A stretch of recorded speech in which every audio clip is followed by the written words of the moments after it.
오늘 성경 말씀은 창세기에서 세 군데를 보실 텐데요. 주보에는 조금 잘못 나와서 정정하면서 같이 성경 말씀 보도록 하겠습니다. 먼저 창세기 12장 1절부터 3절까지의 말씀 읽겠습니다. 우리 같이 한번 1절부터 3절까지 읽어보겠습니다. 시작. 여호와께서 아브라함에게 이르시되 너는 내가 너와 친척과 아비의 집을 떠나 내가 네게 보여줄 땅으로 가라.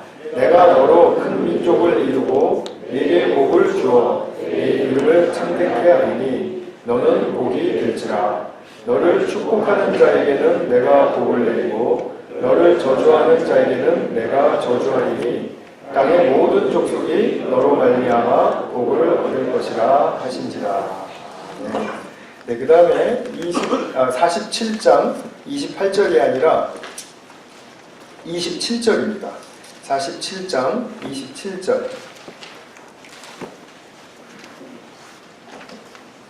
제가 읽겠습니다. 이스라엘 족속이 애굽 고센 땅에 거주하며 거기서 생업을 얻어 생육하고 번성하였더라. 네.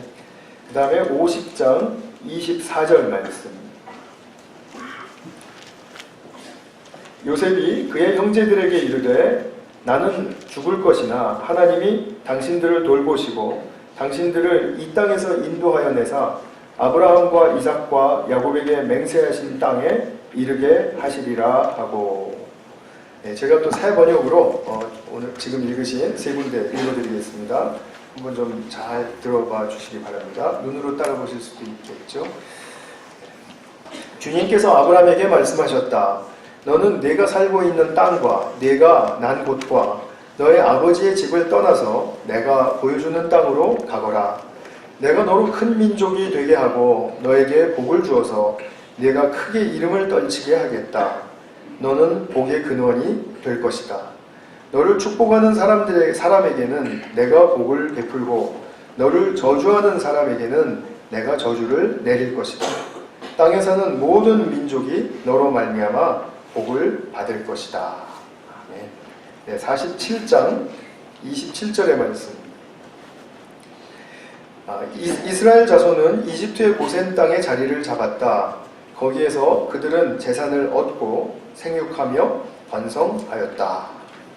그리고 또 뒤에 마지막입니다. 50장 24절의 말씀. 요셉이 자기 친족들에게 말하였다. 나는 곧 죽는다. 그러나 하나님께서 반드시 너희를 돌보시고 너희를 이 땅에서 인도하여 내셔서 아브라함과 이삭과 야곱에게 맹세하신 땅에 이르게 하실 것이다.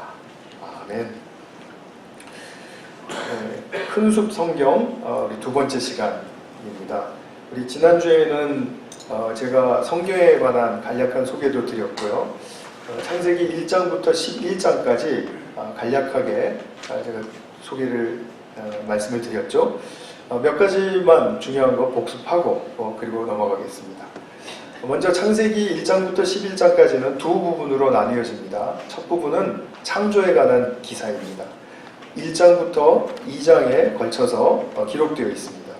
이 창조의 사건은 흑암과 공허와 어둠 이런 그 무질서와 또 무의미한 상태, 그러니까 어떠한 선하고 좋은 것도 만들어지지 않는 상태, 거기서부터 시작해서 하나님이 참으로 보시기에 좋았던 그 상태에 이르기까지를 창조의 과정이라고 말할 수 있겠죠.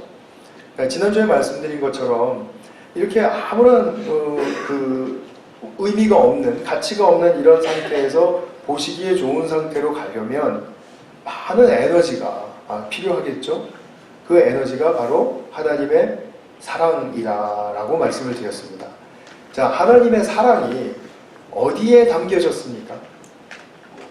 하나님이 말씀하시는 그 말씀에 담겨졌죠. 그러니까 하나님이 말씀하시니까 사랑의 창조가 펼쳐지게 된 것입니다. 자, 그것이 바로 1장에서 2장까지의 창조의 사건에 관한 간략한 소개의 말씀입니다.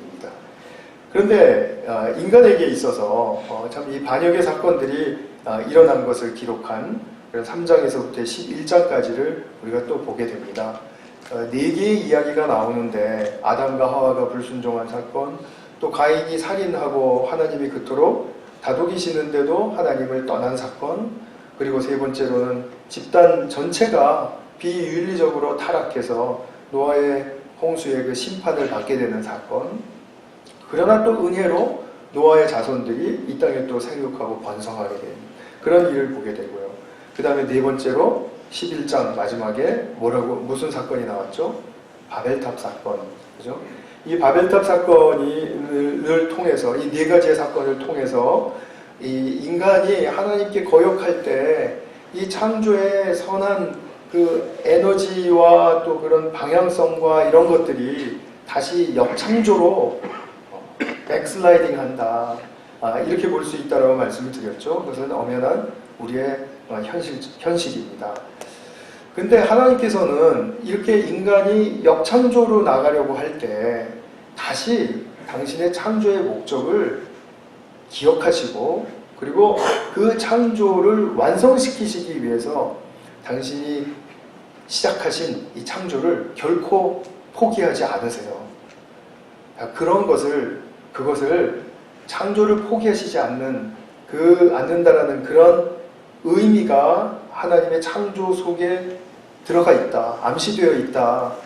그렇기 때문에 이 창조의 행위 자체도 또한 하나님의 약속이다. 이렇게 말씀을 드렸죠.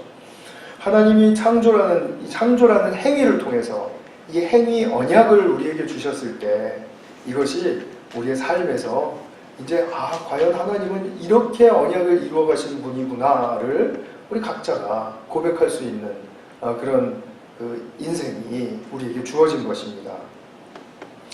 오늘 이제 보시는 그 12장부터 50장까지의 이 줄기도 그렇게 복잡하지가 않습니다. 구조는 굉장히 단순합니다. 아브라함이라는 사람이 등장을 하고요.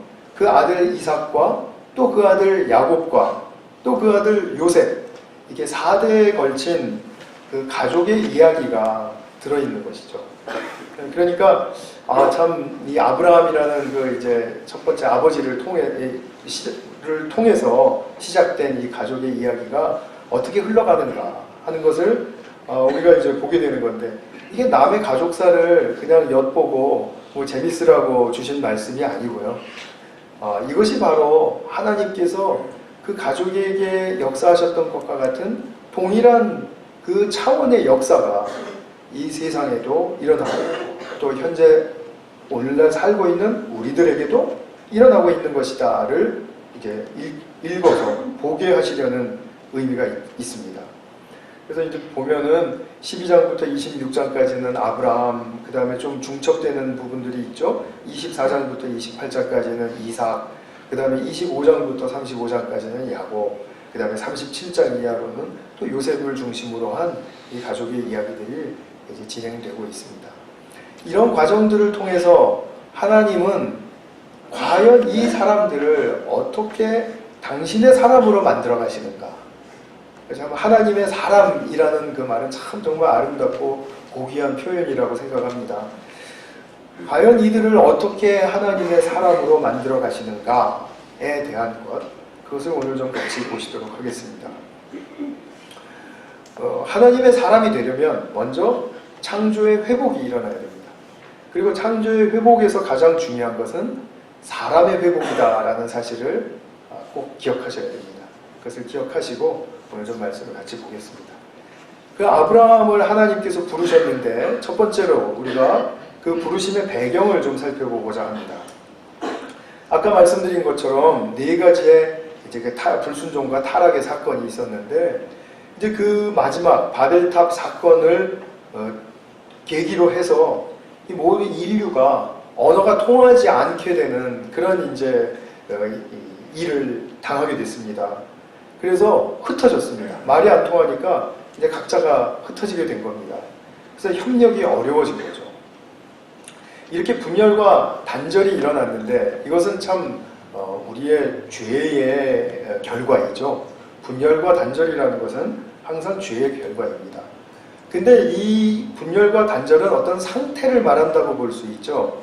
그러면 이 상태를 일으키는 그 원흉이 되는, 그러니까 더 말하자면은 더 근본적인 죄가 무엇이냐 하는 것을 우리가 볼 수 있습니다. 이 바벨탑 사건을 통해서 보는 것은 분열과 단절을 일으키는 것은 인간의 교만이라는 거죠.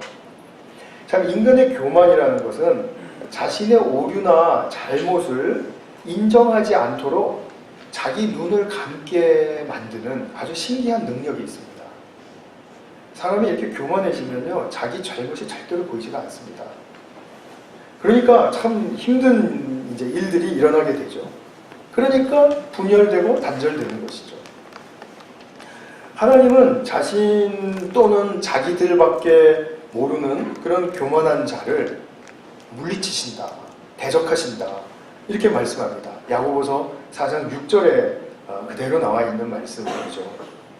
따라서 바벨탑을 짓는 자들이 자들의 그 교만이 치솟도록 놔두시지 않고 이게 언어를 흩어서 이렇게 실질적으로 피지컬리 이렇게 흩으신 것은 주님의 은혜라고 볼 수 있습니다. 더 이상 교만의 죄를 짓지 않게 하시기 위한, 그래도 그거를 좀 한계를 두시기 위한 하나님의 은혜의 어떤 장치라고 볼 수 있는 거죠. 그런데 이러한 은혜의 수준에서 멈추시지 않는다라는 거죠. 인간이 다 흩어져 있습니다. 그래서 이제 하나님께서 막 너무 역겨워하시는 수준의 그런 죄까지는 안 갖다 치더라도 하나님께서는 그 상태를 그냥 놔두시지 않는다라는 거죠.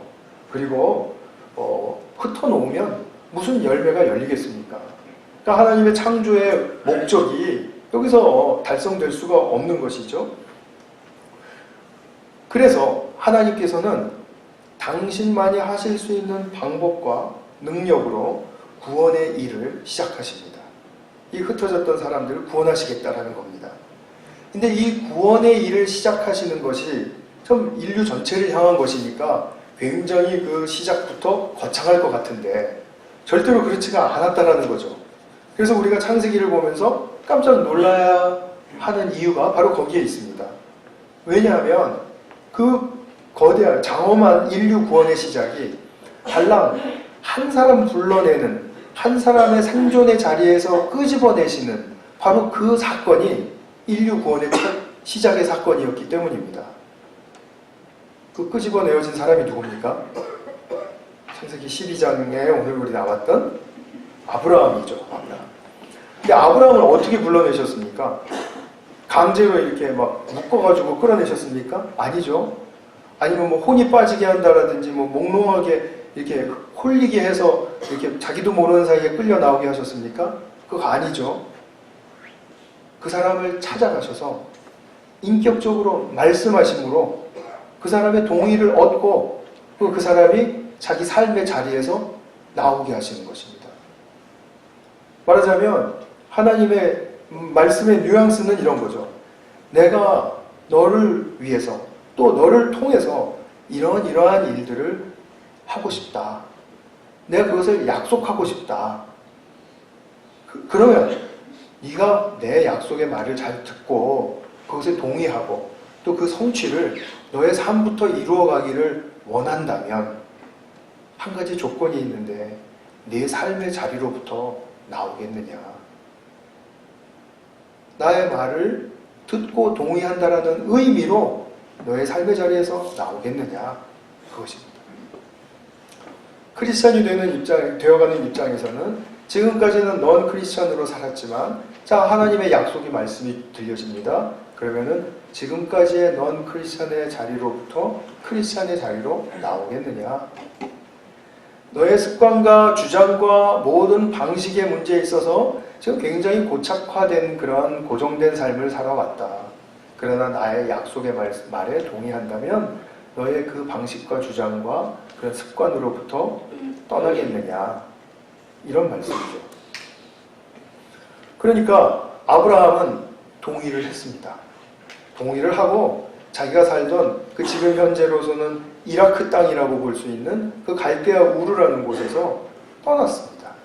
이 집안은 뭐 그렇게 잘 살고 뭐 명예로운 집안은 아니었던 것 같지만 그래도 먹고 살만한 그냥 편안한 그런 가정생활을 하는 집안이었을 거라고 그렇게 추정해 볼 수 있습니다. 왜냐하면 여호수아서 24장에 보면 아브라함이 갈대아 우르에 살 때 무엇을 했냐 하면 그 아버지가 그러니까 그 우상들의 조각품 있죠. 그 목각이라든지 뭐 아니면 뭘로 만들었는지 모르겠습니다만 진흙이라든지 이런 것들을 깎아서 이제 그 사업하는 사람이었습니다.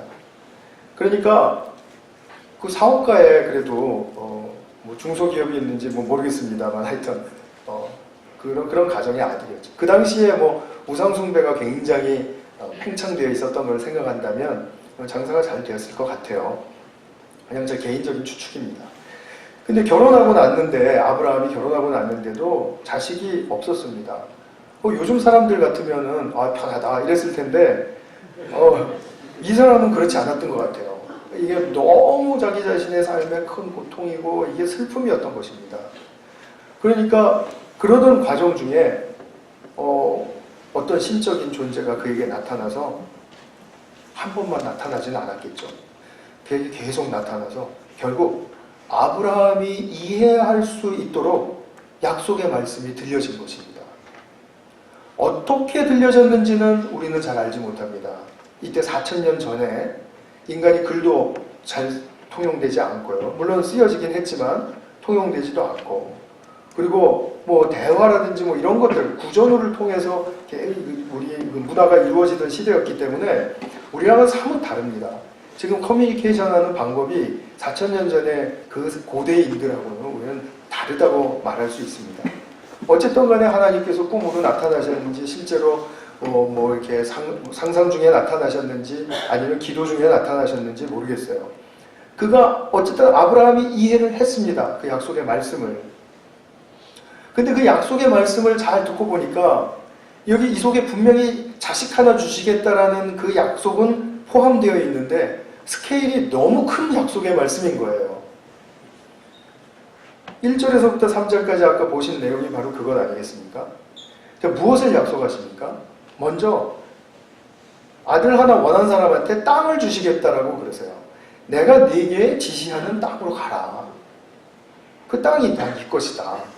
이렇게 말씀을 하세요. 그 다음에 두 번째로는 2절에서 너에게 큰 민족을 이루어 주겠다라고 말씀을 하세요.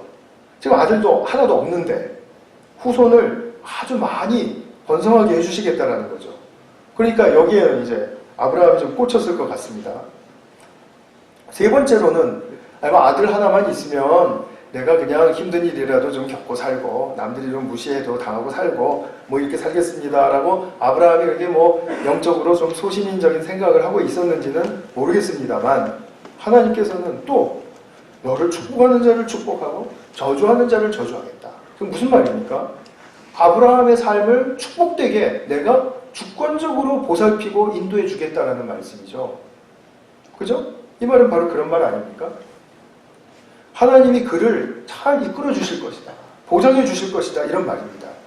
자, 그러면 세 가지를 말씀하셨습니다. 첫 번째로는 땅, 두 번째로는 후손, 그리고 세 번째로는 축복의 주권, 하나님의 주권을 선포를 하셨어요. 이 세 가지 요소를 들어보시면 뭐 떠오르는 것 없으신가요? 학창시절로 돌아가셔서 학교에서 국가란 무엇으로 구성되는가 이렇게 했을 때 우리 배웠죠. 뭡니까? 주권. 나라가 주권이 없으면 나라가 되지 못합니다. 지금 저쪽에 그 중국 서쪽 이쪽 중앙아시아 이쪽에 100만 수백만 200만 되는 그런 집단이 유랑생활을 하는데 그 사람들이 국가로 인정받지를 못합니다. 왜 그렇죠? 주권이 없기 때문입니다. 그 다음에 백성. 백성이 없으면 나라가 당연히 안 되죠. 백성 없는 나라를 상상할 수 있습니까? 아닙니다. 그 다음에 백성이 사는 영토가 있어야 됩니다. 영토. 구약에서는 약속의 땅, 가나안 땅이 그 영토였지만 오늘날 우리 신약 백성들에게는 그 영토가 무엇이죠? 영적이어야죠. 그리스도 안에서. 그리스도 안에서라는 영역에 해당합니다.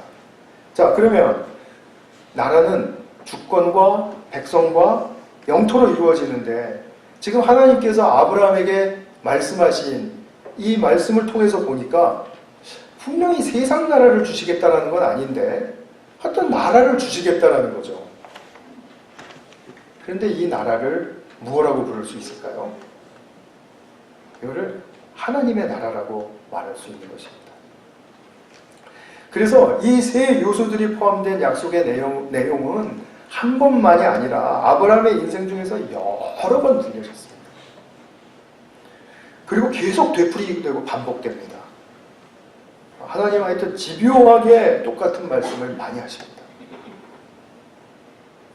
너를 사랑한다 라고 한 번만 말씀하시지 않습니다. 매일 매순간 1년, 10년 죽을 때까지 하십니다. 하여튼 하나님은 끝까지 하시는 분이시거든요. 그러니까 놀라운 것은 뭐냐면 아브라함에게만 그렇게 하신 것이 아니라 그 아들 이삭에게도 그 아들 야곱에게도 똑같이 이렇게 말씀을 하시는 거예요.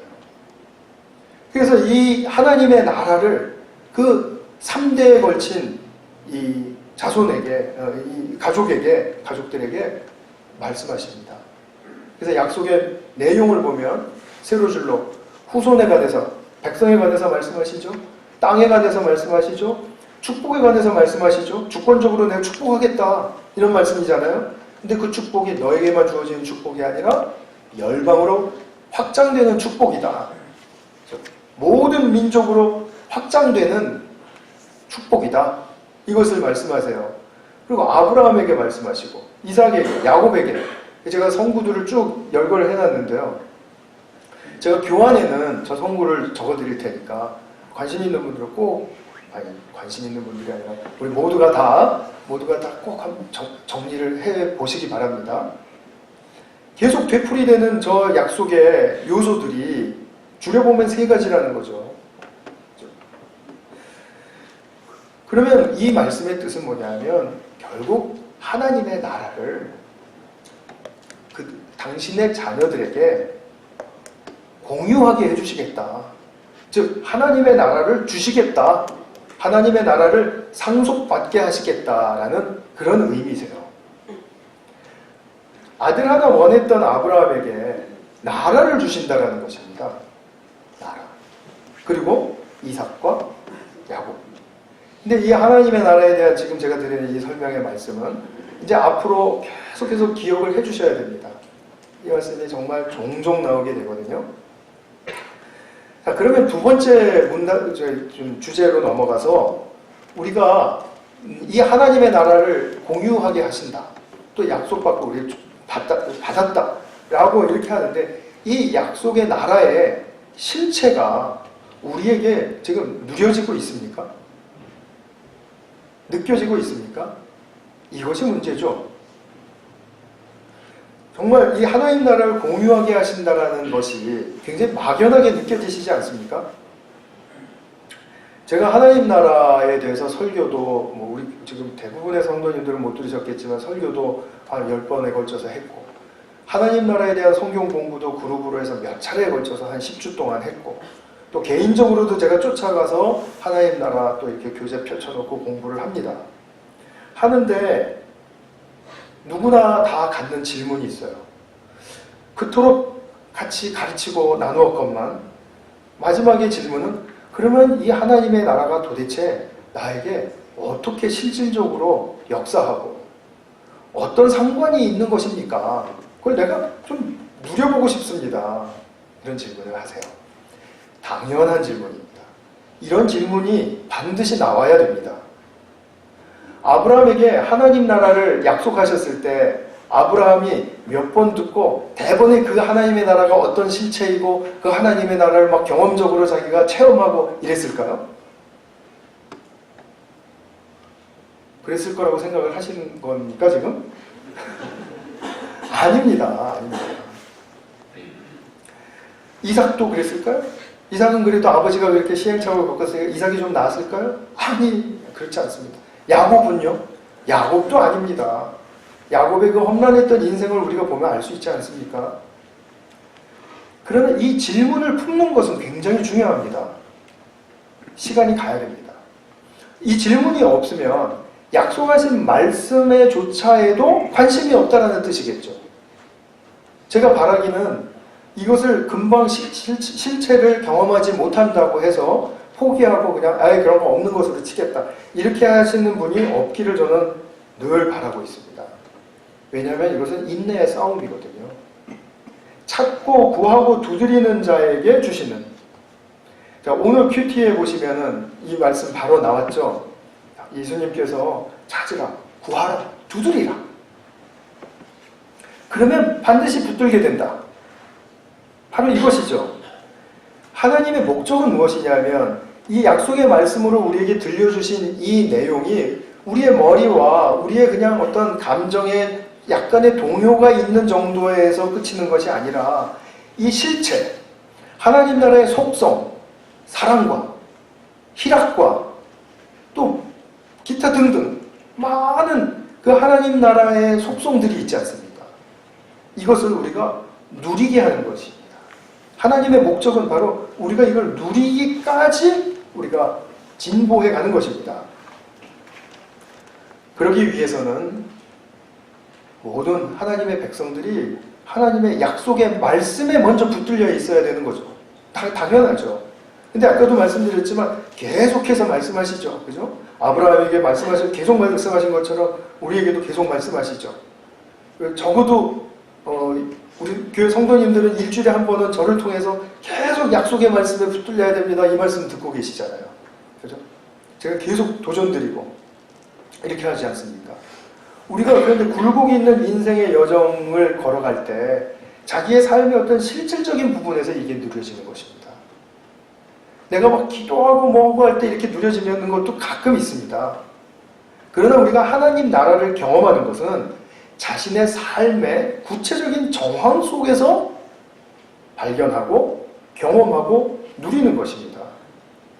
이 경험이 그토록 중요한 것입니다. 오늘날 우리 신약 백성들에게 있어서 우리의 개인적인 삶이 살아나고 공동체가 살아나고 그럼으로써 이 교회 공동체가 사회의 욕을 먹지 않고 오히려 정말 크리스찬들은 저런 삶을 사는구나 라고 보여줄 수 있기 위해서는 바로 이 나라가 바로 그러한 우리의 실질적으로 체험되는 그런 나라여야 된다는 것입니다. 그러니까 좀 쉬운 예로 들면 이런 겁니다. 우리가 요리 프로그램 요새 많은 것 같아요. 그래서 제가 수미신의 반찬 뭐 이런 것도 봤는데요.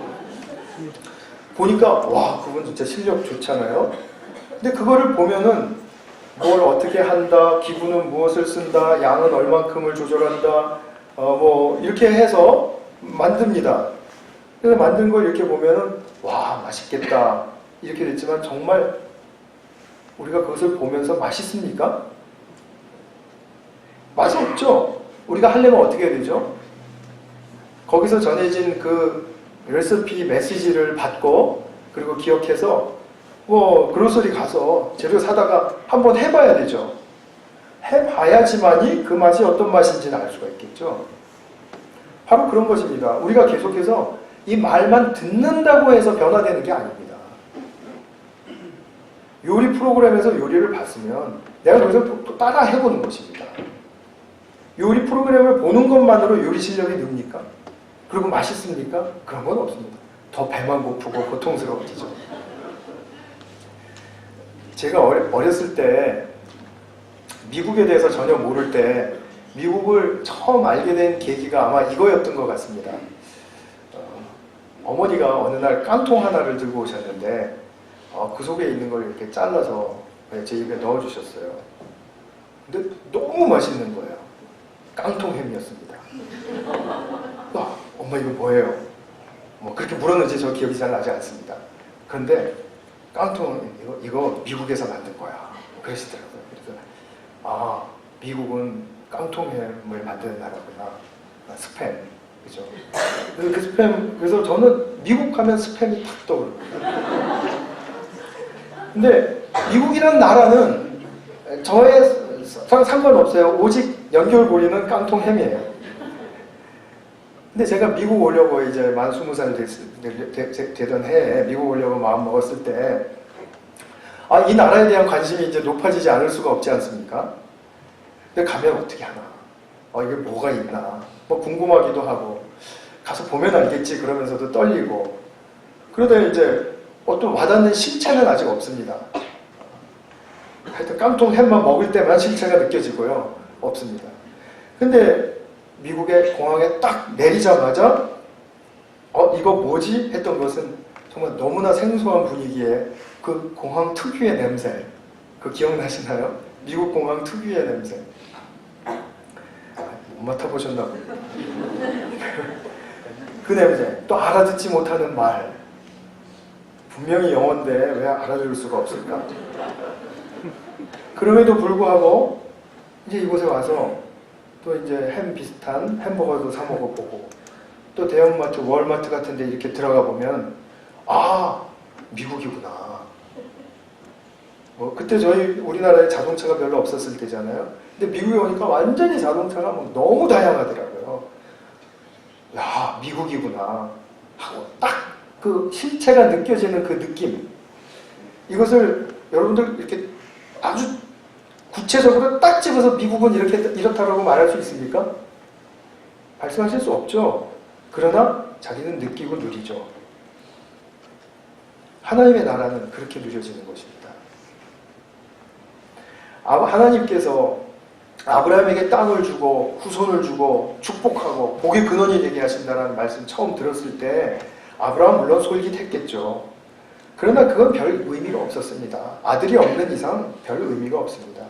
그래서 15장에 가보면 아들을 오랫동안 안 주셔서 그런지 삐졌습니다. 그리고 하나님 아들 안 주실 거죠? 저는 다메섹 출신에서 데려온 아주 착한 아이 우리 엘리에셀, 제 재산을 이렇게 넘겨주고 상속하게 해준 상속자로 삼겠습니다. 이렇게 이제 좀 삐져서 이야기하죠. 그러니까 하나님께서 이런 몹쓸놈 이렇게 하시지 않고 또 다시 밤하늘로 데려가셔서 보여주시면서 이 별들과 같이 너의 후손이 많게 해줄 거다. 그러니까 아브라함이 거기서 또 한번 하나님 앞에 부복하죠. 그 다음에 또 바로 그 다음 16장에 넘어가면 또 어떻습니까? 하갈로부터 이스마엘이라는 서자를 낳았습니다. 근데 너무 아들이 예쁜 거예요. 아들 기다리던 사람이니까.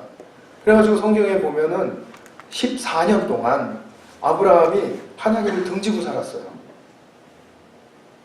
그러면 우리는 믿음 있는 사람이 어찌 저럴까 싶지만 사실은 그게 우리들의 이야기 아닙니까?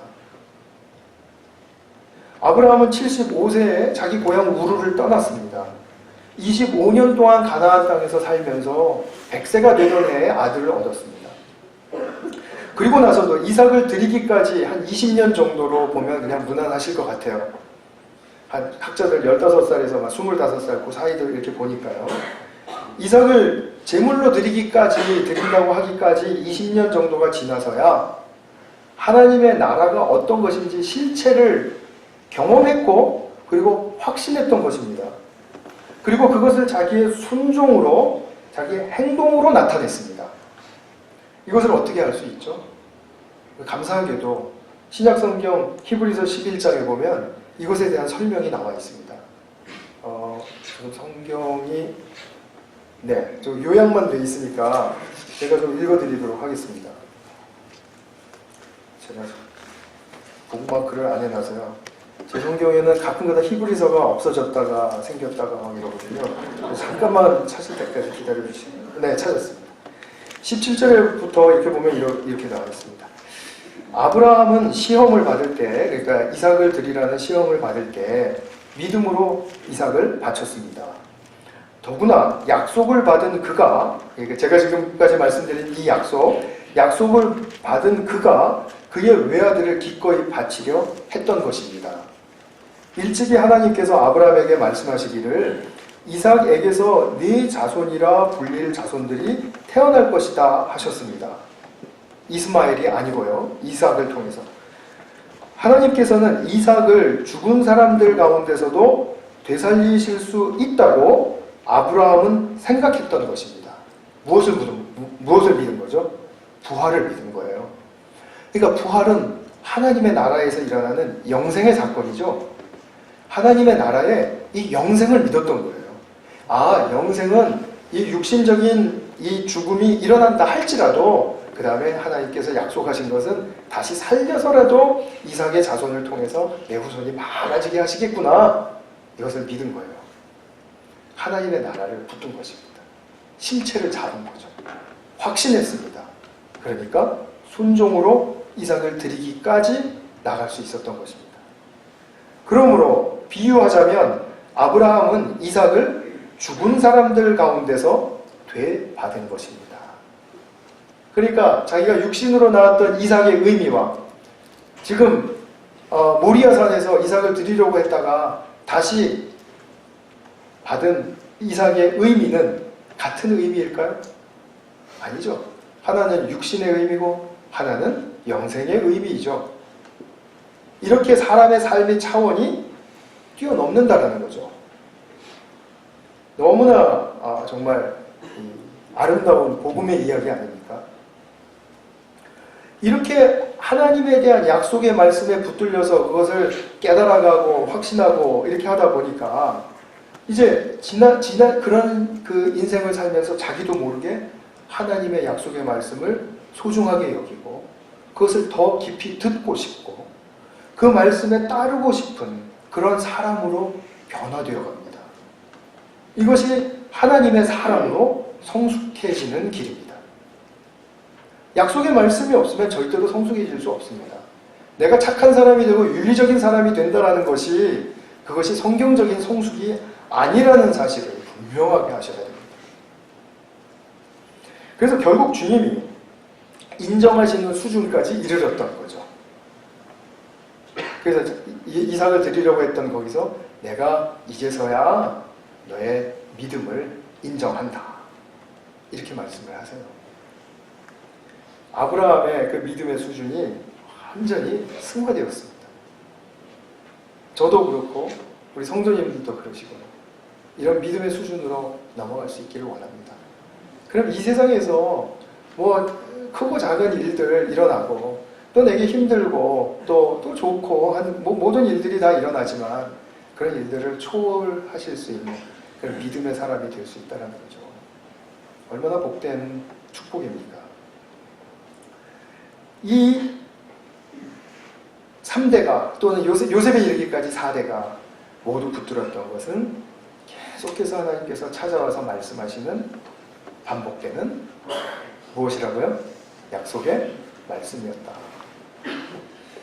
요즘도 뭐 성경 읽읍시다 그 카톡 왔다 갔다 하시면서 성경 읽기 하시는 분들도 있고 우리 묵상 나눕시다 해서 또 카톡으로 또 막 또 이렇게 서로 하시는 걸 제가 알고 있습니다. 얼마나 좋은 일인지 모릅니다. 이게 작은 일 같지만 사실은 매우 중요하고요.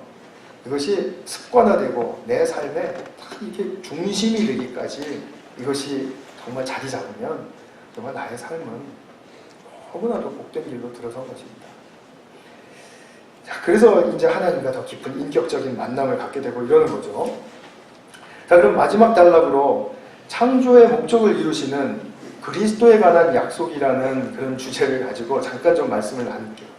좀 힘을 내주시기 바랍니다. 조금 지칠 시간이 됐는데 제가 시간을 지금까지 또 여느 때와 같이 또 많이 끌었던 것 같습니다. 옆에 분들 이렇게 보시면서 힘을 내십시다. 좀 이렇게. 아브라함부터 야곱의 시대를 거쳐서 요셉이 이집트에서 총리가 되어서 이제 70명의 가족들이 그 이집트 땅에 이민자로 가서 정착할 때까지 이제 여기 창세기가 지금 우리에게 말해주고 있죠. 이 가족들이 어떤 줄기 속에서 지금 흘러가고 있습니까? 물론 자기들의 인생에 그냥 우연하게 만나는 그런 일들로 이렇게 대처하면서, 그죠? 그것을 또 피해가면서 때로는 또 그것과 극복하며 싸워가면서 그렇게 산다라고 볼 수 있죠. 그렇게 이야기를 봐도 재미있습니다. 그런데 이들이 지금 살고 있는 그 가족의 역사 속에 중심에 무엇이 지금 계속해서 흘러가고 있습니까? 약속의 흐름 속에서, 하나님의 약속의 역사 속에서 흘러가고 있는 거죠. 그래서 후손에 대해서, 땅에 대해서 이 축복, 주권에 관한 이 세 요소가 담긴 약속의 말씀에 그럼 이렇게 약속이 이렇게 쭉 흘러가는데 이것이 그냥 흘러만 가는 게 아니라 대나무가 첫 번째 마디를 맺고 그 다음에 두 번째 마디를 맺고 세 번째 마디를 맺듯이 첫 번째 마디가 창세기에서 이렇게 매듭 지어지게 되는 것을 우리가 보게 돼요. 그것이 제가 아까 읽어드린 47장 27절의 말씀과 50장 24절의 말씀입니다. 47장 27절의 말씀 어떻게 나왔죠? 거기에서 그들은 재산을 얻고 생육하며 번성하였다. 어디서 많이 듣던 말씀이죠. 생육하며 번성하였다. 어디서요? 지난주에, 그죠? 1장 28절에서 창조의 목적이 무엇이었습니까? 그 중에 하나가 생육하고 번성하라였잖아요. 그죠? 그래서 후손이 지금 아브라함 이후로 아들도 하나 없이 아무도 없을 뻔했는데 지금 생육하고 번성했답니다. 1차적인 성취가 일어났습니다. 두 번째로 50장 24절을 보면 요셉의 입을 통해서 지금 나오는 말씀인데, 하나님께서 반드시 너희를 보시고 이 땅에서, 그러니까 이집트죠. 거기는 이 땅에서 인도하여 내셔서 아브라함과 이삭과 야곱에게 맹세하신 땅, 가나안 땅이죠. 그 땅에 이르게 하실 것이다. 그래서 또 땅을 바라보게 하세요. 그래서 우리가 다음 주에 이제 출애굽기를 훑어보실 텐데, 출애굽기는 뭡니까? 이 번성한 백성이 약속의 땅으로 돌아가는 이야기예요. 그러니까 약속이 지금 성취되어가는 과정 중에 또 그 이야기를 담고 있는 책이 출애굽기다, 이 말씀입니다. 그럼 여기서 좀 중요한 포인트를 하나 짚어야 되겠습니다. 이 하나님의 나라는 한 가족의 역사 속에서 또 이스라엘의 민족의 역사 속에서 이렇게 지금 성취에 이렇게 마디마디를 이어가면서 이제 이루어져 가고 있는데, 이런 식으로만 계속해서 영원히 이루어지지는 않을 것이라는 그 약속의 말씀이 또한 있는 것입니다. 그래서 이렇게 부분적이고 이렇게 뭔가 이렇게 잠시 동안 일어날 수 있는 그런 일시적인 효과의 마디가 아니라, 매듭이 아니라 완전히 이 하나님의 나라가 이 땅에 딱 심어지고 하나님의 나라가 자라게 되는, 세워지게 되는 바로 그런 때가 올 것이다. 그 때가 언제입니까? 그리스도가 오실 때이죠. 그래서 하나님의 나라가 이 땅에서 심어지고 세워지는, 온전하게 성취되는 그런 때를 바로 그리스도가 오시는 때와 같이 이렇게 짝을 맞춰둔 것이죠. 그래서 구약 성경을 보면은 하나님의 나라에 대해서 예언하는 것, 또 장차 오실 그리스도에 대해서 예언하는 것, 이것은 다 같이 한 목적을, 그죠? 하나님 나라의 성취를 향해서 같이 방향을 맞추고 발을 맞추고 있는 언약의 행보라고 볼 수 있는 것입니다. 근데 이 그리스도는 그럼 창세기에서 예언이 되었습니까? 네, 되었습니다. 지가 묻고 지가 답하고 다 하고 있습니다. 창세기 3장 15절에 보시면, 내가 너로, 이제 뱀에게 하나님이 하시는 말씀이 있어요. 너의 자손을, 그러니까 뱀의 자손이죠. 뱀의, 그러니까 권세가 있는 그 이제 악의 세력들이 여자의 자손, 즉 하와로부터 시작되어서 나온 후손의 한 자손, 단수예요. 자손과 원수가 되게 하겠다. 그래서 여자의 후손이 너의 머리를 밟게 하겠다. 완전히 멸절시키겠다는 거죠. 세력을 파괴하겠다는 것입니다. 그 악의 세력을. 그리고 너는 그 후손의 발꿈치를 약간 상하게 할 것이다. 그러니까 십자가의 죽음을 예표한다라고 말할 수가 있습니다. 그래서 하나님께서는 그리스도에 대한 예언을 이렇게 좀 희미하게 이렇게 나타내셨습니다. 근데 창세기 22장 18절에 여기가 이제 어떤 사건이 있냐면, 아브라함이 이삭을 모리아산에서 드리려고 했던 때, 그때 이제 믿음을 인정받았다 그랬죠? 그때 하나님께서 뭐라 그러시냐면, 네가 나에게 복종하였으니까 세상 모든 민족이 네 자손에, 이것도 단수입니다, 네 자손의 덕을 입어서 복을 받게 될 것이다.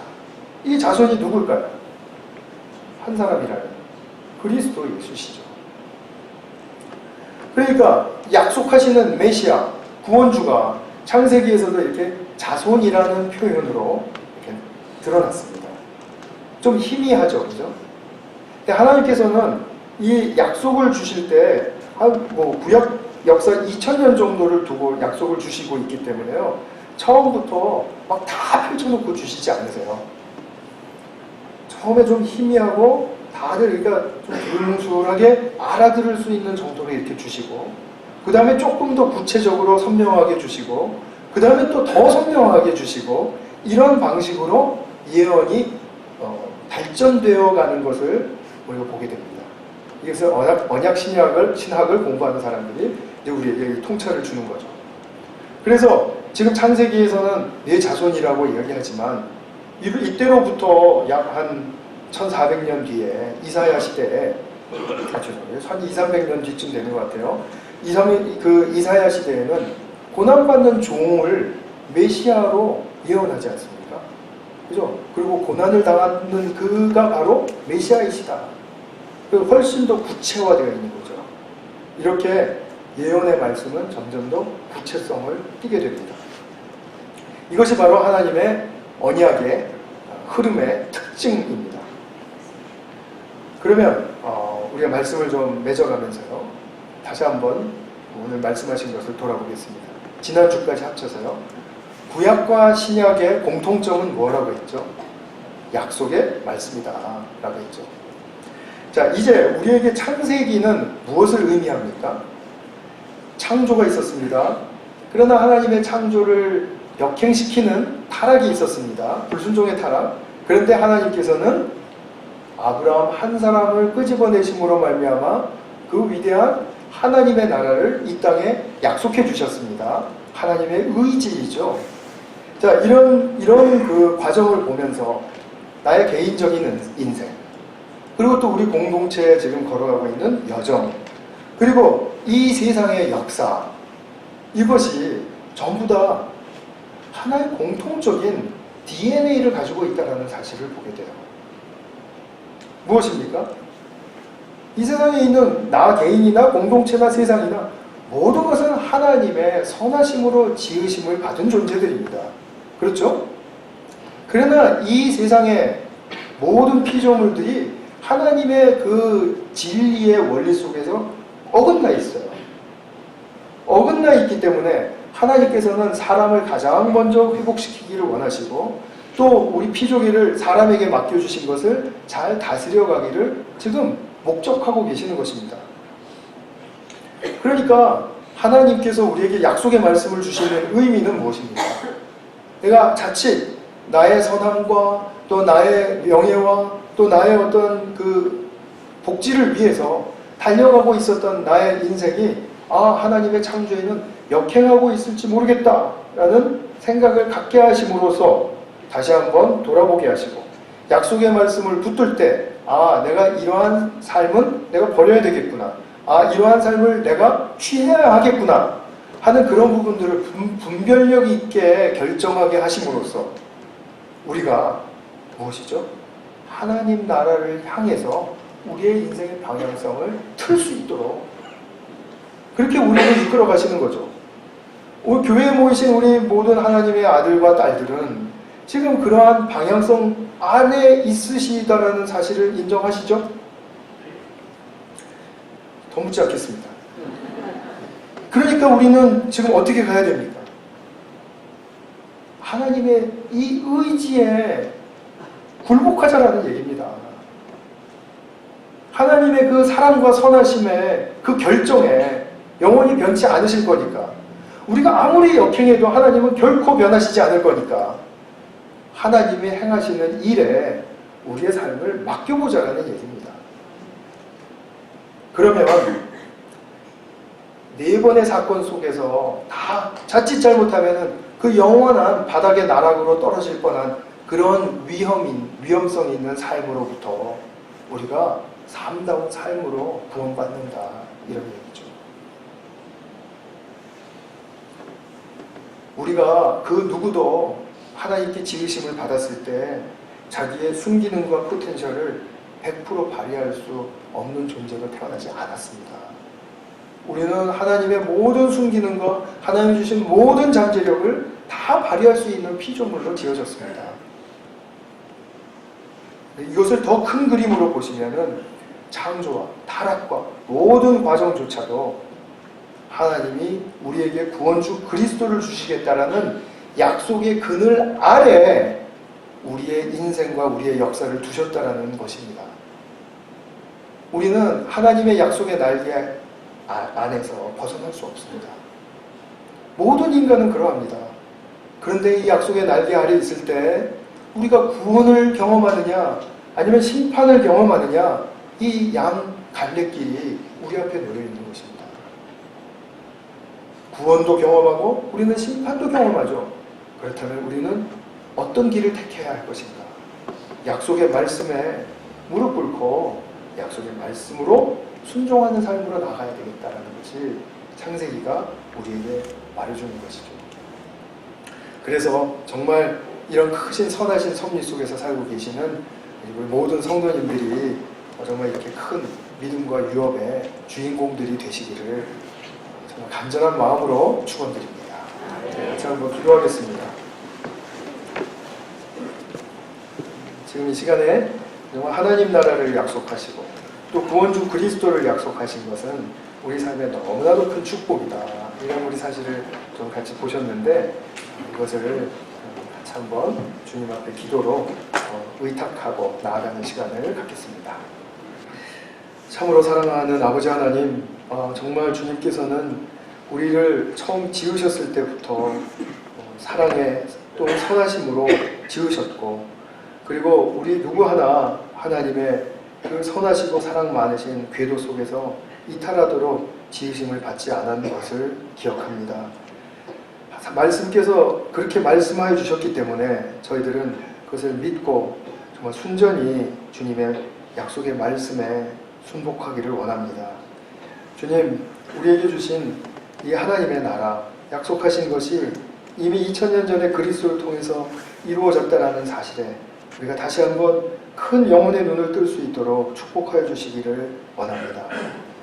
그러할 때 우리에게 일어나는 삶의 변화를 체험하기를 원합니다. 내가 여태까지 고통스러워했고 또 힘들어했고 어려워했고 그리고 못할 거라고 포기했던 어떤 일들이라도 정말 하나님의 나라 안에서는 그것이 가능하다라는 사실을 깨닫고 그리고 나갈 수 있는 믿음과 용기의 길이 펼쳐져 있는 것을 믿습니다. 우리 모두가 그 길을 걸어갈 수 있도록 또 그 길을 걸어가도록 격려할 수 있도록 우리 모두를 축복하시고 함께하여 주시옵소서. 우리 구주 예수 그리스도의 이름으로 기도하였습니다.